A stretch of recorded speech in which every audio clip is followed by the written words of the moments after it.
Hey, Mr. Kirk, thanks for coming out tonight. I got a question for you real quick. Up until about 5 years ago when gay marriage was legalized nationwide, the conservative movement has been explicitly pro-traditional family. Now, both you and your organization advocate for the acceptance of anti-Christian, immoral lifestyles like homosexuality and transsexuality, going as far to invite drag queens like Lady MAGA to your events. It seems to me and anyone who's paying attention that conservatives just believe whatever liberals believed 5 years ago.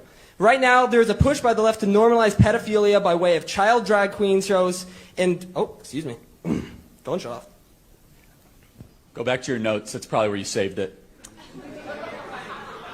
You know, you got to like push double tap and then go over. Right now, there is a push by the left to normalize pedophilia by way of child drag queen shows and rebranding pedophiles as minor attracted persons. 5 years from now, will you be promoting child drag queen shows? Will child abuse become part of the conservative platform? Boy, that's a slippery slope fallacy if I've ever seen one. First of all, I've never invited a drag queen to come to any Turning Point USA event. I was at Politicon, and an individual by the name of Lady MAGA came up, and I took a picture, and she walked away. Secondly, let me ask you a question. Are you a Trump supporter? Yes, sir. So are you a proud Trump supporter? Of course. So are you sickened that he had a gay man speak at his convention? Yes. Then you're not a Trump supporter, my friend. Thank you very much. Let me ask you another question. Should he return the money of Peter Thiel, an openly gay man who supports his campaign? No, if it helps him strategically, okay. Sure he can. Should he stop talking to Tammy Bruce, who's an open lesbian that's a Fox News contributor? If it's affecting his ideas, then probably, yeah.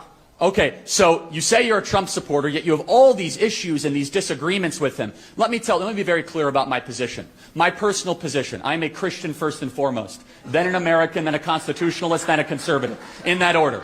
I believe marriage, biblically, if we want to have a biblical and theological discussion, as articulated in the greatest book ever to exist in the history of the world, the Holy Bible. Marriage in the Holy Bible is one man, one woman. I also do not believe in the sort of rhetoric that some people engage in, that all of a sudden that they say there's no place for gay people in the conservative movement. I do not believe that. That's not conservative. And let me ask you a question. Can I ask you a question then? Sure, go for it. So, the American family, liberty, freedom, the Constitution, our history, veterans, that's what we're conserving. I'll get to you later though, don't worry. So let me ask you a question. If you had your way, what would you do with gay people in America?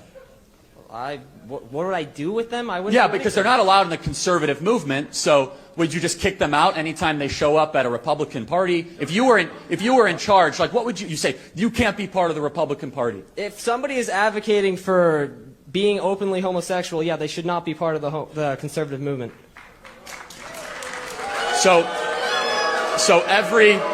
I just want to go through the list. Guy Benson, no place in the conservative movement. Dave Rubin, no place in the conservative movement. Peter Thiel, no place in the conservative movement.